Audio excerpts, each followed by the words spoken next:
Well, welcome back to the podcast for Cultural Reformation. I'm Nate Wright, the Canadian director of the Ezra Institute, and we are on location. So we're here at the beautiful Rathfawn Inn in Port Colborne, right on Lake Erie. If you could see the view outside this window, we're right on the lake, and we're the Worldview Youth Academy, where there's 48 students here for the week, all being trained in worldview, cultural apologetics, and Christian thinking. And one of our lecturers this week is Dr. David Haskell. Dr. David Haskell, for anybody who doesn't know, is a professor at Wilfrid Laurier University in, is that in Cambridge or Kitchener, technically? It's actually in Waterloo. In Waterloo, there you go. And we have a campus in Brantford as well. Yeah. Okay. And there you teach sociology, kind of Christianity and how it intersects with culture. You do journalism as well. Yeah.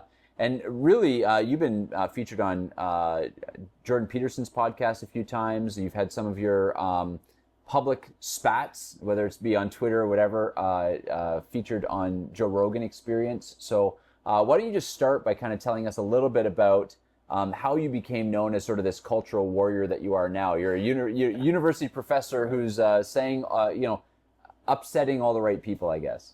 Well, first of all, it's Canada, so it's a very small pond. Yeah, right? That's right. So if you are someone who stirs the pot in Canada, you stand out because nobody else really does. Right. In particular, if you are a practicing Christian and you're vocal about your faith at a public institution, again, that kind of brings you up above the fray. Yep. The intent was never to really cause a commotion. It was just to try to be honest. Yep. I was thinking about it just a few days ago. I thought, what kind of strange trip it's been, to quote the Grateful Dead. And it was, I think it all started with just some essays I wrote. So I have a background in journalism, and even though I moved into sociology of religion, I still keep my foot in the journalistic world. And I was seeing some things happen. It was an article I wrote about Jordan Peterson that got me in trouble the first time. Oh. And this was like back in 2016. Yep. And he was it was just when his troubles were beginning, because he wasn't going to use pronouns. Right. And at that time, I didn't understand the argument, really. None of us did. Like, we didn't know what was going on. And so, but I knew that he should be able to express his opinions. This was always very innate in me, especially as somebody who had grown up as a person of faith, as a Christian. I knew that I had to develop a thick skin, and I knew that there were temptations often to not have me speak. So I think that put a chip on my shoulder. And then if I saw somebody else who wasn't being able to speak, then I felt like I should rally to their cause. Anyway, I did this article in the Toronto Star where I was defending Jordan Peterson, and suddenly all my colleagues are not talking to me in the elevator anymore. And I didn't get it. And then that was sort of my first inkling, but I still didn't get that this was a problem, because I was under the impression that at a university, this is what we do. We have these conflicting dialogues in order to let ideas clash so that truth comes to the top. Anyway, did that, and as things progressed at my university, suddenly there was this silly opportunity. The criminology students were going to bring in a speaker, and a couple far left professors organized a protest so that the speaker couldn't speak. I thought, what's going on? So I wrote another essay, and it got put into the Toronto Star. I mean, this is when the Toronto Star would actually publish stuff about freedom of expression as well. Well, that just made everybody angry. I was brought before my faculty. I had to stand there, and they got to yell at me. And I was actually like, okay. I thought we were having a dialogue. Yeah. I didn't realize it was a struggle session. But add to that, it set me on a trajectory where I became very aware that issues of freedom of conscience and freedom of expression were in peril at my university and across the board. And I began looking for them. And that was the start, and there have been numerous occasions now over the last 10 years where if nobody else is speaking, I just think somebody should. And happily, I'm not the only one. There are a few colleagues that we do this together. Yep. And we write public letters, or we organize rallies, or there have been times, Nate, where I've actually stood in front of somebody else's lecture hall with a sign, just because they were wrong. Right. And they were not, they were leading people in the wrong direction. And that does not make you popular, but it does get attention. It does, yeah. Especially like you said in Canada, where it seems like we've all adopted this national identity of niceness, right? And nobody's supposed to rock the boat. Of course, that only works in one direction, right? You're only supposed to, you only can't rock the boat if you're rocking it from a certain perspective. Right. But yeah, so speaking of controversy, today you delivered a lecture to the students. Something similar, actually, that you spoke on at our Ezra conference last year when we were talking about DEI. So why don't you just kind of introduce us a little bit? That obviously we all know DEI, what that stands for and everything, but why don't you start, walk us through what is DEI, why is it so prevalent in Canada, and where does it kind of come from? And then we'll kind of talk through some of the points of your lecture. Sure. Well, diversity, equity, inclusion, the DEI, is, I came by it honestly, first of all. Why can I opine on this when maybe somebody else would be less informed? I actually got commissioned by the Aristotle Foundation. They said, we would like a scholar who does quantitative stuff to take a look at the information out there. The Aristotle Foundation is a free speech outfit, classical liberal, and they knew something didn't smell right about DEI, but they wanted to have somebody look at what was being produced and also the scholarship around it to make an assessment. And as a sociologist, you deal with data, right? Yeah. So obviously Dr. Joe, he's a philosopher. He's dealing in the idea concepts, and you can philosophize with the best of them. But you're a sociologist, so you're looking at the data. So you were commissioned to look at the data. What is DEI? Is it working? Yeah, okay. Right. And that was really my solid introduction. I knew about it. Yep. I was speaking the talking points that other people were talking about.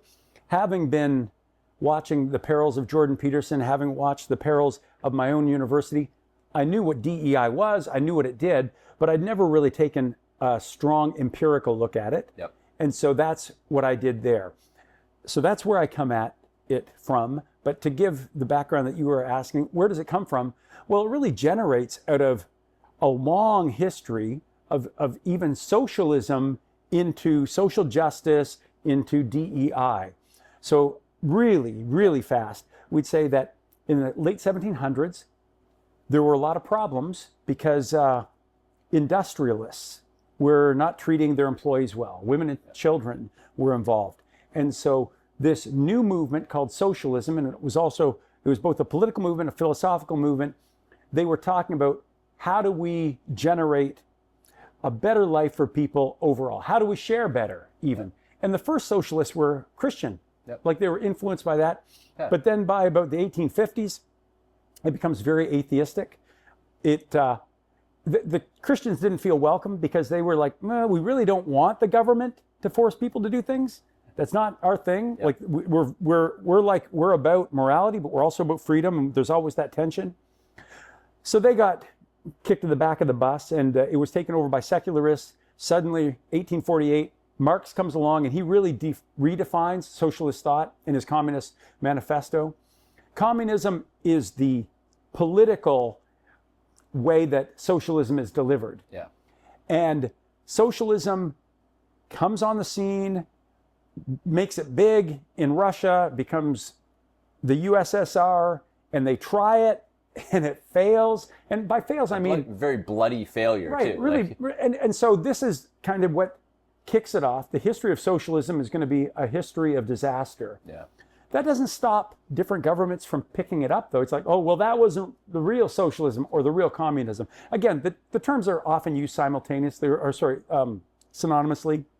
But socialism is more the philosophy. Communism is the political outworkings. That's actually been a really helpful thing that you've taught me in terms of just distinguishing the language. So socialism is the idea that essentially all manners of inequality are unjust, we should share more. Yeah. And if you work hard and gain a lot of stuff, you have a greater responsibility to share with those who have not. And it's not even your responsibility, right? Yeah. The government has the responsibility to take it from you. Well, and that's the thing, right? So socialism is that idea, it's that philosophy, and communism becomes the, well, what if people don't want to share? Well, then the government should make them share, right? So socialism's the idea, sounds great, and then communism comes along and says, it's not just a you ought, it's a you must. Right. Yeah. And you can get that because in communism they say the first thing we do to realize socialism, it's socialism realized is revolution. Yeah. And then second, we will have a dictatorship. Yeah. And they might use prettier words, but that's essentially what it is. And it's to realize the socialist vision. Well, it didn't go well. Goes over to Mao's China. Again, lots of killing, millions of people die. Everywhere that socialism is tried, as it is enacted through a communist government, it's a disaster. So the brain trust that loves socialism says, we got to do some better marketing. And what are we going to do? Get the PR team on it. Get the PR team on it. And they decide, let's change it. We're going to call it social justice. You know, we're going to soften it a bit around the edges, stop talking about revolution, but instead we'll have a revolution, a march through the institutions, right? And they move from a strictly economic model to a model that is more culturally based.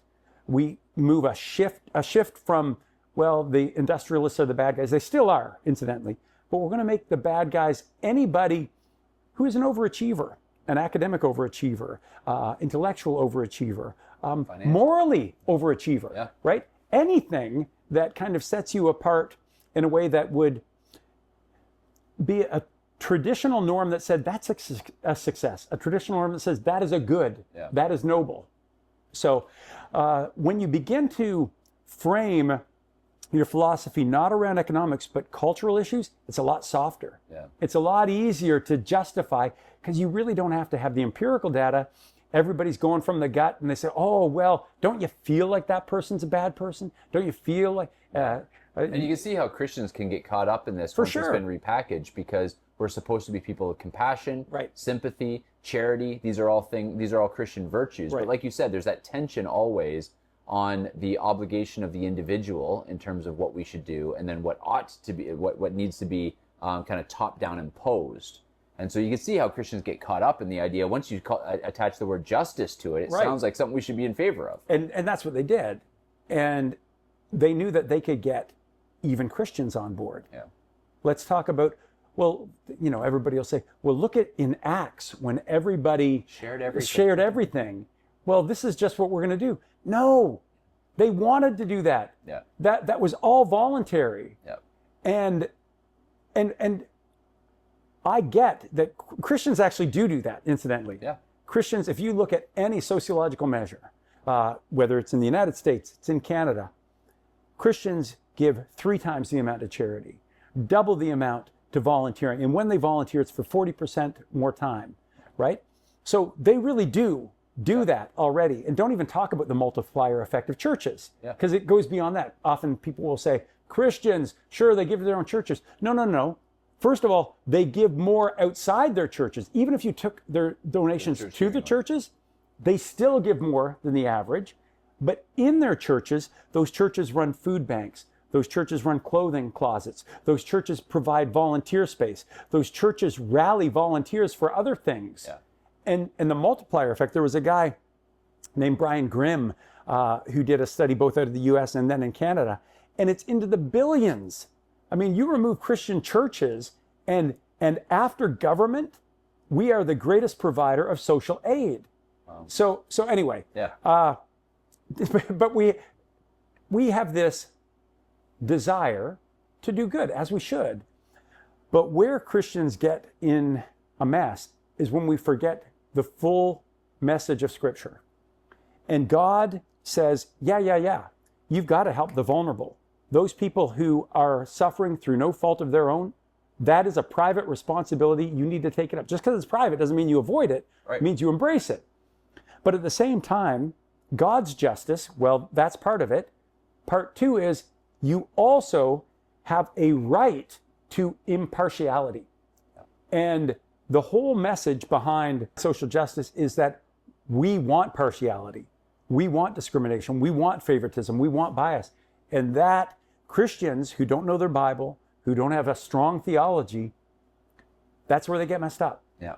Because God has created a system, every system, that is checks and balances. Yeah. And one of the checks and balances here is that you're entitled to impartiality in public dealing. Yeah. So, enter DEI under the guise of social justice, right? Yeah. Socialism under the guise of social justice. They bring in DEI, which is now, affecting churches, affecting universities, public institutions, private institutions. So you have, I know there's some stuff that you were talking about that got rolled back in the States under the administration of Donald Trump, but here in Canada, all of our major employers are all utilizing DEI, which is now telling them what percentage of their people must be female, right, must be a visible minority, and all that kind of stuff. And so talk a little bit about, I guess, the pervasiveness of DEI in the Canadian landscape, and what has it produced? The pervasiveness in the Canadian landscape has been abetted by our Constitution. So in the United States, it is actually illegal to discriminate against someone based on their race. And so if you are a white man or an Asian student, for example, and I'll bring that back to the example, if you feel that somebody hasn't given you a job because of your race, you actually have a leg to stand on. Right. Which we saw in the very famous Harvard case that went to the Supreme Court. Harvard was discriminating against both white and Asian students, but even more severely against Asian students of Chinese, Japanese descent. And it was they had to have near perfect SAT scores, so an appraisal of their educational abilities. They had to have near perfect, whereas other students who were people of color, Black, Indigenous, Latino, they didn't have to nearly have the same kind of marks or averages, which is totally unfair. The Asian students actually formed a group. They took it to court. Supreme Court said, you're right, and this is discrimination. In Canada, totally different. In Canada, our Constitution, Section 15B of our Constitution, actually legalizes discrimination. And it's only legal if it's against white people. It's only legal, it hasn't been tested yet, but Christianity probably could be discriminated against. Yeah. I don't know of a court case where it specifically said, yes, we can discriminate against the Christian, but the suggestion is, as it's written in the Constitution at 15B, is that if the discrimination is meant to ameliorate, to solve, to soften past harms against historically marginalized groups, then it's okay. So far, it's been decided that definitely you can discriminate against whites. Definitely. I mean, we've had a human rights case just in the last 2 years where a father, he wanted his son to get some tutoring, but the tutoring was made exclusively for Black students. And the father said, come on, I'm a taxpayer, my kid is suffering, wants some help. And it went all the way, well, it went into the Human Rights Tribunal. It didn't make it to the courts because the court said they're right, right? So there wasn't even a dispute after that. Anyway, it was decided officially that you can discriminate against whites. And so they said the quiet part out loud. Yeah. And that is what we see here in Canada. So the DEI in Canada can just flourish because there's no legal recourse against it. And what do we see? We see it happening at universities. They're kind of the leaders on that. There have been literally dozens of cases where university jobs in the last 5 years have come up and they've excluded hiring for white men. They don't say white men not apply. It says, here's who can apply. Yeah. LGBT can apply. Person of color can apply. Disabled can apply. But missing from that list are white men. If you were gay, if you claimed you were gay, I suppose you could try. Depending on how you identify, yes. Now, in our businesses, there has been really strong evidence. We know from studies out of the US, Bloomberg did a study. So Bloomberg News is its own investigative news team. They also do news feed stuff. Anyway, they did a study following 2020, which were the George Floyd riots, when everybody was rah-rah, Black Lives Matter. And many corporations said, we're going to do something about it. We salute Black Lives Matter. We're pro Black Lives Matter. And they actually did, because in this study that was done by Bloomberg News, they found that in the hiring in the S&P 500, no, what was it? Blue Chip 100. I can't remember what their particular case group was, but it was the top 100 performers, blue chip companies in the US. And they looked at hiring. There were 300,000 new jobs created, of which 94% went to people of color. Now so 6% went to white people. Yeah. Now keep in mind that in the United States, at least 60% of the population is white. Yeah. To have that kind of outcome is probably the most massive systemic discrimination seen since before civil rights legislation in the US. Now in Canada, the same thing happens in our businesses, and I have friends who are upper level in different corporations, and they're specifically told, if you want your bonus, you cannot hire a white person. If you hire a white person, no bonus. Yeah. And so it's like, I don't want to play the game, Yep. but I want to take my family on a vacation. Yeah. I wish they would, told me, I'm going to take the high road, but I get it. It's difficult when when your bank account is in Yeah, play. for sure. And we obviously experienced this during COVID as well, where it's like when there's something demonstrably unjust happening on a social level, on a national level, you would think, if everybody just said no, but that isn't what happens, because individually it is hard for the individual to say, Christmas is going to be a bit lean this year, kids, because Daddy's got to take a stand. Right. That's not an easy thing to say. No, I have but we kids, should. You have kids. Yeah, we should, absolutely. Right. But it's not easy, and we need more of that for sure. And let's get back to the heart of the issue. Yeah, please. That's a problem of theology. Yes, This is not preached in our churches. that's right. This notion that no, take up your cross. Here's how it works out in real life, folks. Yeah, It means you're not going to have a bonus this year. yeah, But it always comes back to theology. it does. Yeah, absolutely. So, and ideas have consequences. Sure. So the consequences of DEI. What are we seeing? Is it at least making people in DEI prevalent companies less racist? Yeah, that's great. That it's not. It's just such bunk. When I looked at the effects of DEI, and I looked at the literature, the most academically sound studies, that's what I looked at. And so when you're looking at studies that are really going to be the most rigorous, the most valid, you look for a few things. You look, are these reputable journals, which they were. The annual review of psychology was one that I looked at significantly, and others. You want to look at, are the scholars, top scholars? They were from places like Harvard and Princeton.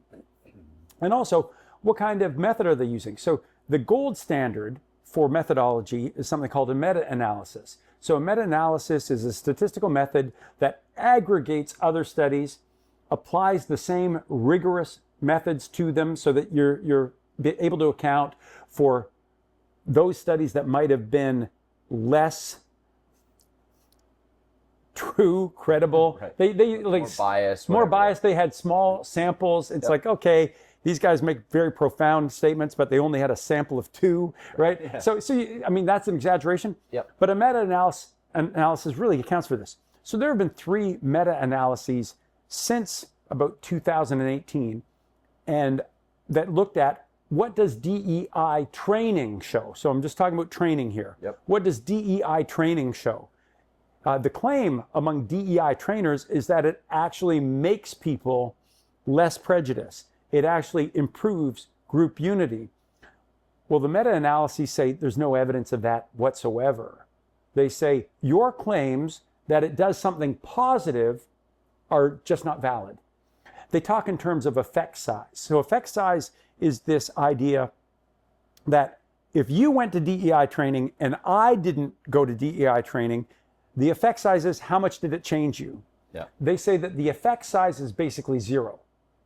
So there's no lasting effect. And the study that was done by Elizabeth Payluck, she's at Princeton, formerly at Harvard, she kind of says, and the other thing I found was the more rigorous the methodology, the smaller the effect size. So even those that say there's a little bit of effect, the more large the sample, it even gets reduced down to 0, 0, 0 kind of thing.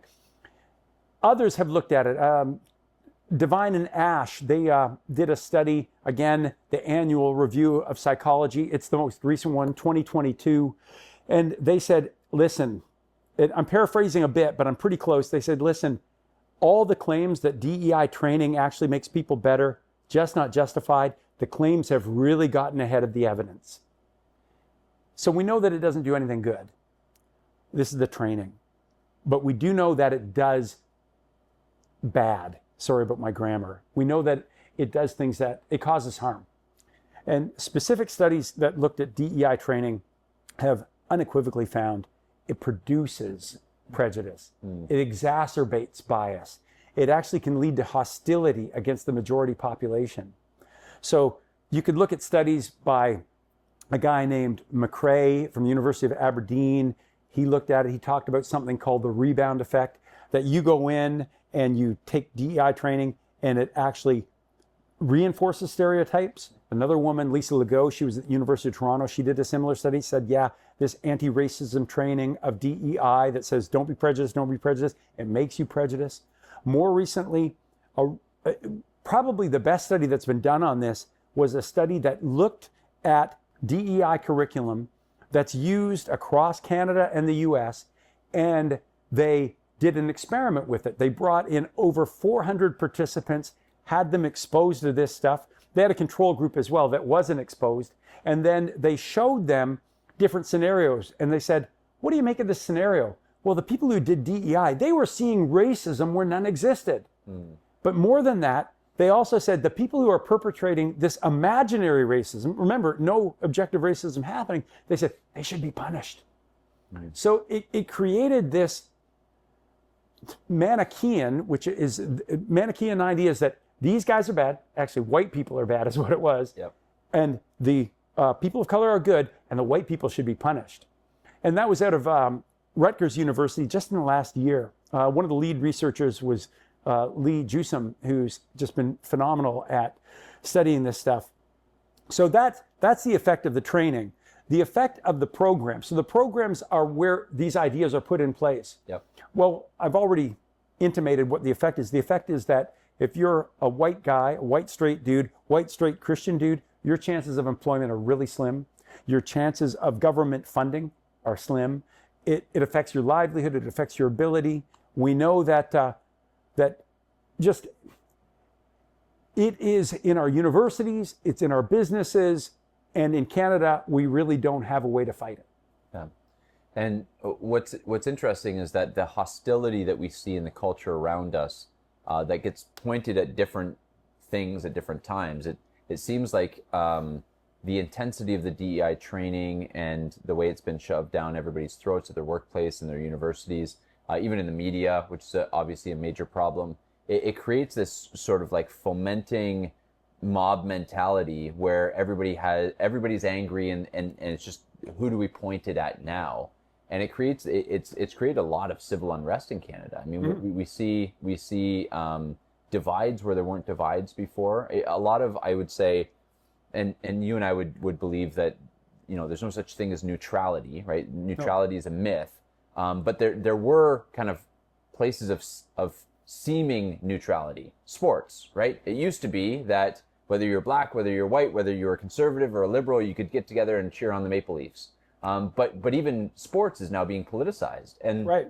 So all of the places like education and sports and entertainment and media that used to be viewed as neutral spaces, it's sort of like the facade of neutrality has come off. Right. And we're seeing that those are being taken away now, which is polarizing our entire population. Right. As the fumes of Christianity finally waft away, the reality of who humans are is going to come to bear. And the reality is that we are a tribal people, we're a fallen people, except if we're redeemed by Christ, we don't stand a chance. Yep. And you see that. Doug Wilson often says, it's not whether, but which, right? It's not whether there's going to be a moral system imposed upon you. It's which. Yep. Now, we know from history that the single greatest moral system was that which was the Christian moral system. You could say that it was traditional conservatism as a political movement really was just the ideals, the norms, the values of Christianity enacted in governance, right? We just kind of took it for granted. We actually would quote scripture and, in judges' findings and rulings. Yeah, absolutely. 100%. And our own parliament has scripture verses all over the place. That's right. Up until 1996, sessions of parliament were open with the Lord's Prayer. Up until 96, right? And this was just taken for granted. But when you remove that moral system that actually does have the checks and balances, as only one faith does, incidentally, then you will get what we always get, tribalism and social devolution. Yeah. And this kind of comes to a principle that we're really passionate about here at the Ezra Institute, and that is the idea of sphere sovereignty. And this is why you say it's embedded in the Christian worldview, because it's the Christian worldview that uniquely has this idea that God holds all authority, heaven and on earth, but he delegates real authority, but not absolute authority, to various spheres. So there's the civil sphere, and he does give real authority to civil rulers, but it's limited authority within the civil realm. He delegates real responsibility to fathers who are to lead their homes, yet it's not an absolute authority. And he delegates responsibilities to elders and ecclesiastical authority, but it's not absolute. So you have Christ at the top of each one of these spheres, and it's a limited but real delegated authority in each realm. But the minute you take God out of the equation and he's no longer sovereign over all of them, what you have is these spheres competing with one another for the responsibilities that God has put into each sphere. Mm-hmm. And who's going to win out? My family responsibility versus the state, right? Like the state ends up swallowing all of these things up. And that's so DEI writ large. That's right. DEI wants to be God. And this goes all the way back to socialism. That's right, yeah. This is where Karl Marx was saying that he would say communism or socialism begins where Christianity ends. Yeah. Because he knew. He never envisioned this as a system that would work in a Christian society. It was a post-Christian society would be where the fertile soil for socialism would come. So let's switch to then. You talked about sort of historically that it was the Christian worldview that created the kind of culture that Canada once was, right? We're seeing very poetically. I wish I could remember exactly how you said that. Is the last little bit of Christianity kind of wafts away. Right. So what was it about Christianity that created a stable society back in the day? This will get into your kind of talk tomorrow with students, but what was it about Christianity that created a stable society? The first thing that people need to realize is that we just take for granted all the good that came from Christianity. And people don't study history anymore, so they don't know how brutal it was. And even in Christian countries, we were still trying to figure out how do we enact God's laws to the best of our abilities. It took us a long time. And so they'll look at the Middle Ages and say, oh, Christian. Yeah, they were still working out, but you say, yeah, but look what came before this. So we're still fallen, but insofar as we are able to put on the mind of Christ, we actually have seen real progress. Real progress is where things get better, right? So we look at going all the way back where Christianity begins to have the influence.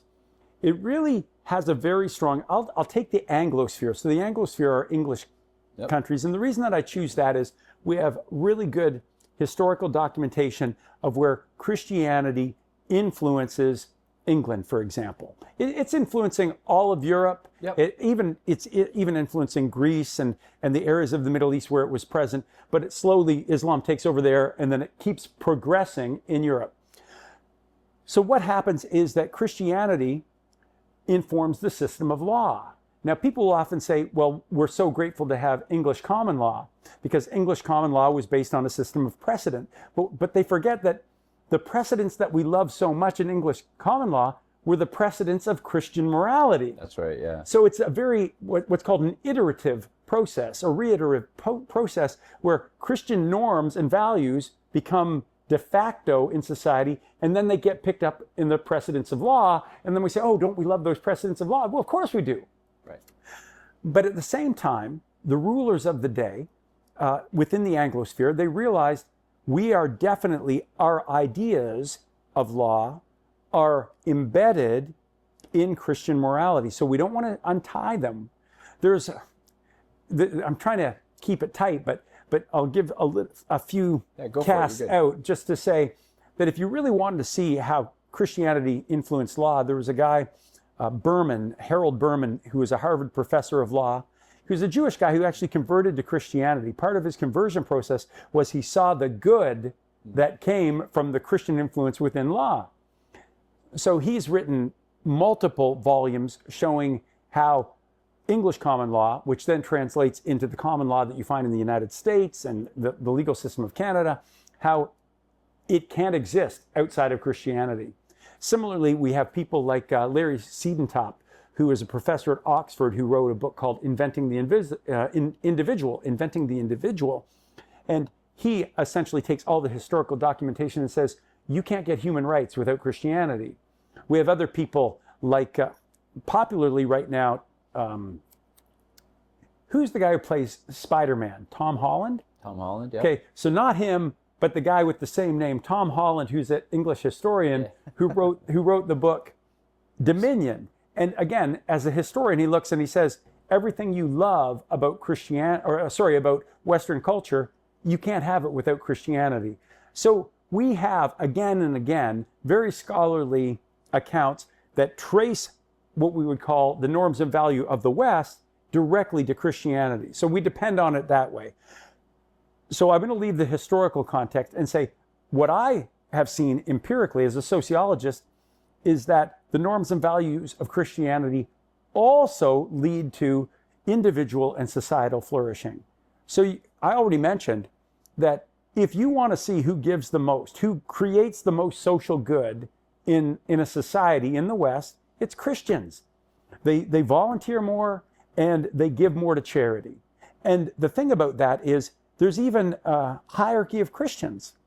The closer the Christian adheres to the tenets of traditional Christianity, the better they do for societal good. Interesting. The greater they contribute to the common good. And I don't want to slag Catholics in the main line, but the order kind of goes evangelical, or what we'll call conservative Christians of a Protestant denomination, and then Catholics, conservative Catholics, and then mainline. And it really is, how close are you to the traditional doctrines of the faith? But you could look at other societal variables, like if you want to talk about crime. The more someone adheres to Christianity, the less their propensity to do criminal acts. There's a guy, Byron Johnson, who is at Baylor University, and what he showed, he said, okay, if you really wanted to do a good test, try and find the cultural group that has the greatest propensity toward crime. In the United States and Canada, it's blacks. And he said, okay, we've got the group that crime is the greatest problem, where they they perpetrate the greatest amount of crimes relative to the proportion of the population. I think the proportion of the population in the US is like, I think it's 16% black population, and I think their rates of violent crime are near 80% when you look. So wild, right? And he was showing, Byron Johnson and others also have corroborated his research, that if a black man is a regular churchgoer in a conservative Protestant denomination, their levels of criminality are equal to that of white people. Wow.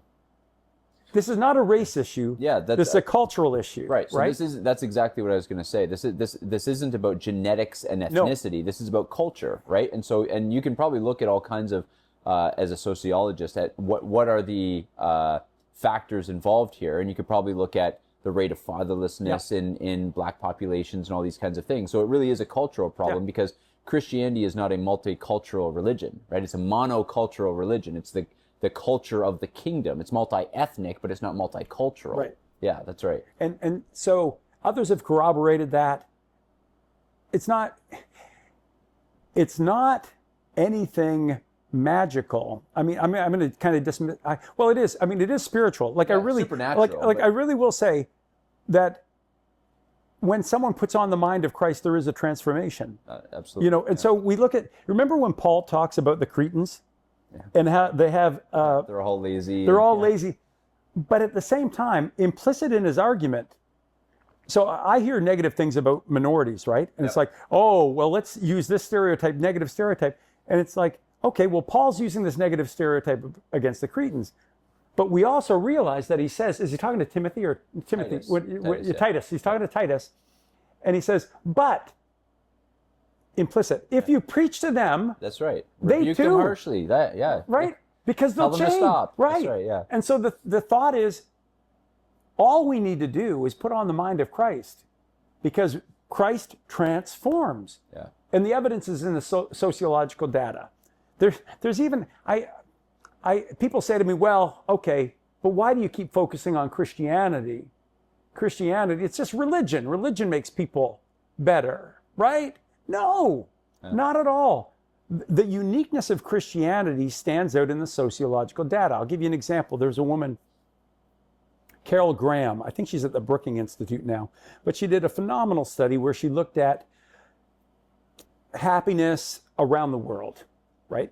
And there are many different ways to define happiness. It can be well-being, you can call it well-being, or life satisfaction. But so she's looking at this, and she just came to this significantly unique finding that among religious people in the world, Christians alone have a sense of both safety and security from their religion, which is seen in Islam, which is seen in Hinduism. Okay.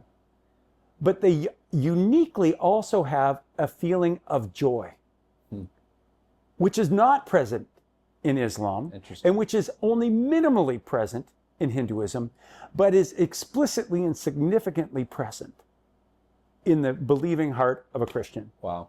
Like we feel good in the valley, like we feel that his rod and his staff comfort me. Yeah. But we also have the mountaintop. Yeah. Which other faiths don't have. So, and there are many, many examples where Christianity is unique among faiths. Here's another example. So, there's a journal that's put out by the International Red Cross, and they did a study of aid organizations, and they wanted to look at who really cares, what international aid organizations really cared. So they looked at developing countries, and they wanted to see, when an aid organization is faith-based, how do they operate? And they were surprised, or maybe not surprised, they were surprised to find that if it was an Islamic faith organization, it only helped Muslims. If it was a Jewish organization, it only helped Jews. But if it was Christian, it helped everybody. Right.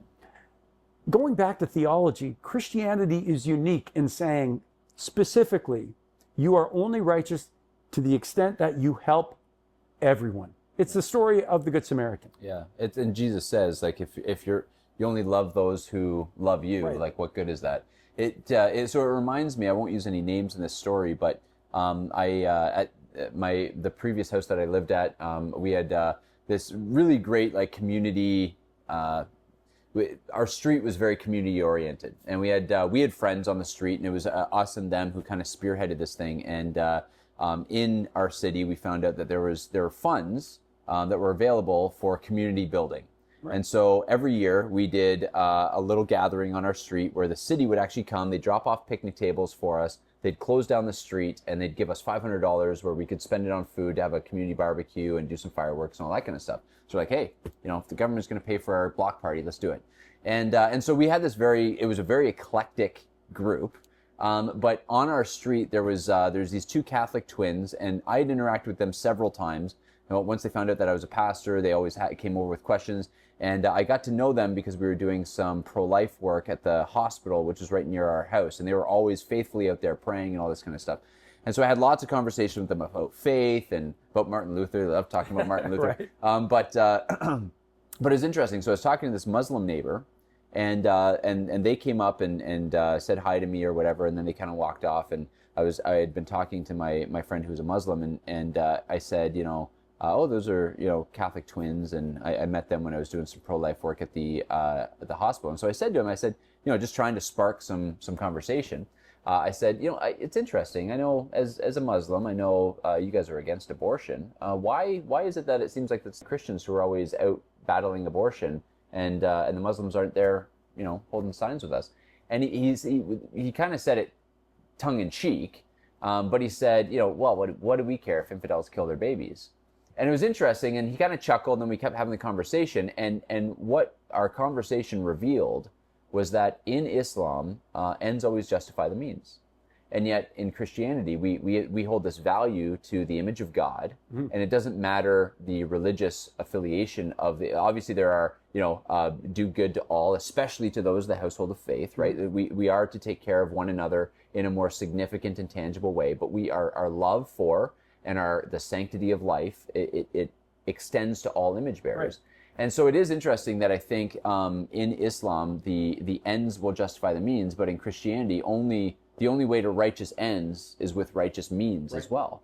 And I thought that it was just this turning point in my mind where I thought, oh, that's a very interesting kind of noted difference between Christianity and Islam. Theology really matters. Absolutely. And so back to your point, you could not get the freedoms and the successes of the West without Christianity, which insists that you do protect the vulnerable, which insists that you do work hard, which insists that even if that person is not on your team, on your tribe, you still treat them with the same rights. Yeah.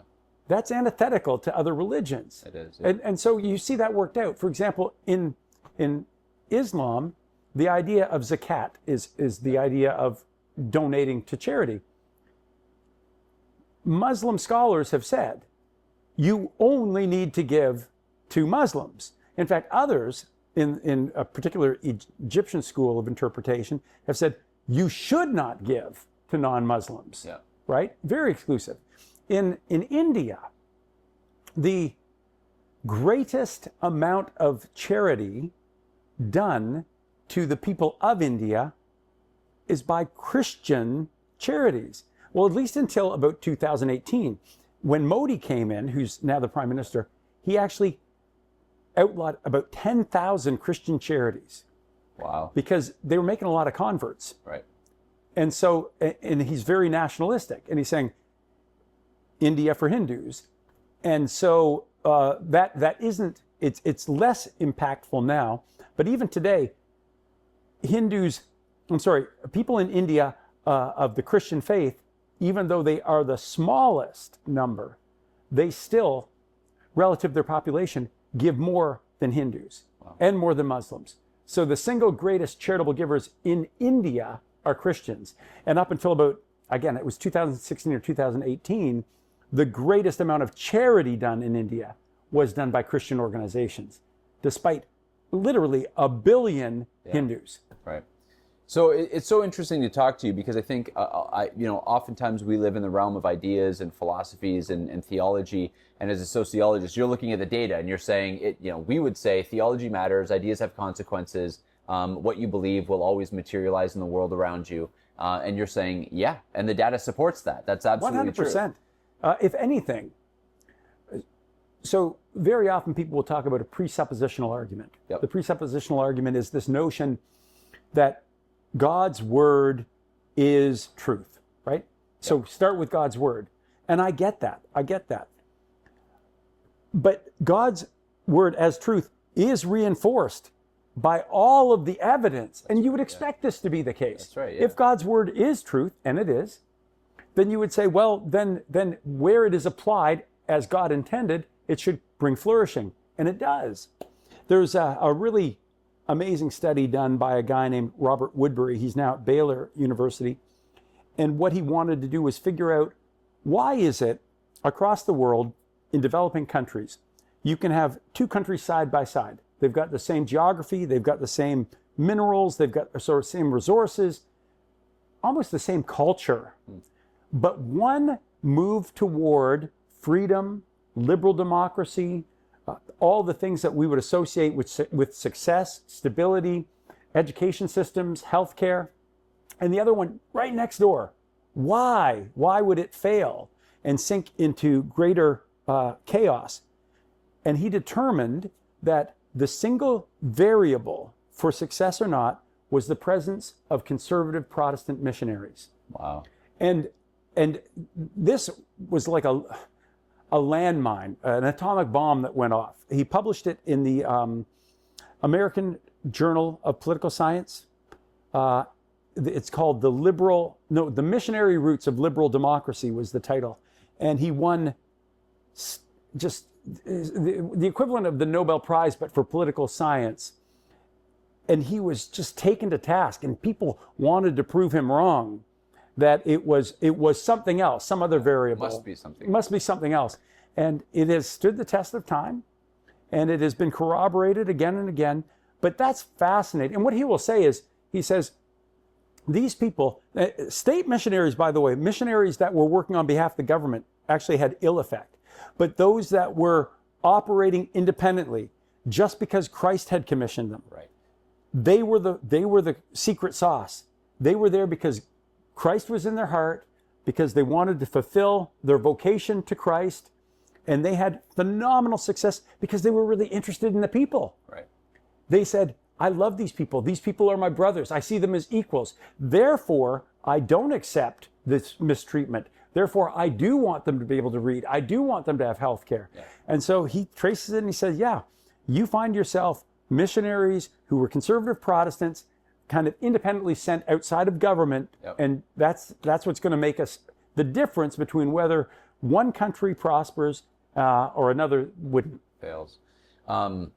We had a lot of fun even before the camera started rolling, kind of talking about strategy. So we won't get into all that. Maybe we'll have you on sometime. We'll talk more strategy. But why don't we end with, so then if all this data is true, then it seems as though evangelical Christians who live out their faith and hold to traditional conservative values of the Christian faith are the difference makers in terms of culture. So what then should the churches be doing? You talked a little bit about what the churches aren't preaching. What is it that churches should be doing if we want to see our nations, our communities, if we want to see the DEI, socialist, communist agenda rolled back, what must Christians do? They have to do what we've always done historically when we've had successes, and that is to be engaged politically, to be the front lines. And I'll give you two quick examples. Everybody always remembers William Wilberforce. Yeah. So William Wilberforce is someone who becomes an evangelical Christian. He is inspired by other evangelicals around him who comes to believe that slavery is wrong. It's slavery. We should not make someone else our chattel. And it was because of his Christian faith that he took this on as a political fight. And then there were others around him who said, yes, we'll give you the resources. And he brought it daily to the Parliament of the United Kingdom. And he said, this is wrong, this is wrong. And he said, you need to stop this. And eventually he won through political efforts. Yeah, sorry. And so for those people who say, oh, I don't want to engage politically, I say, would you go back in time and say to William Wilberforce, stop what you're doing. Yeah. Let's have slavery. And then if we wanted to use the American example, there was a historical economist is what he was. And his name was Robert Fogel. So Robert Fogel, around 1993-96, he won the Nobel Prize for economics. And what he did was he studied why slavery ended in the United States. Now, the popular argument was it was an economic model that failed. They said that it led to just inefficiencies in the South, and actually it was more efficient in the North, and therefore it was an idea that time had run out, and it was dying. And so that's why, and he says, no. Slavery was actually really, really efficient. He says it really was economically viable. And he said the real reason that slavery ended is because evangelicals, conservative Protestants, became very active politically, and they agitated and they bugged their government so much until the government said, just enough. okay. So this notion that Christians should not be politically active has no precedent in history. That's right. In fact, when they have not been politically active, what we get is chaos, corruption, and destruction. That's right. So make your choice. Yeah. And we see these examples in Scripture, whether you want to talk about, Joseph, whether you want to talk about, obviously, the nation of Israel, but you talk about Daniel, right, in Babylon. Talk about John the Baptist confronting Herod, right, talking about the immorality of not adhering to God's law. Like the examples in Scripture, and certainly historically, if you want something fun to look up the Black Robe Regiment as the Reformed Baptists and the Presbyterian ministers strapped on their swords afterwards and went and fought against tyrannical government overreach. So yeah, Christianity has always been a political movement.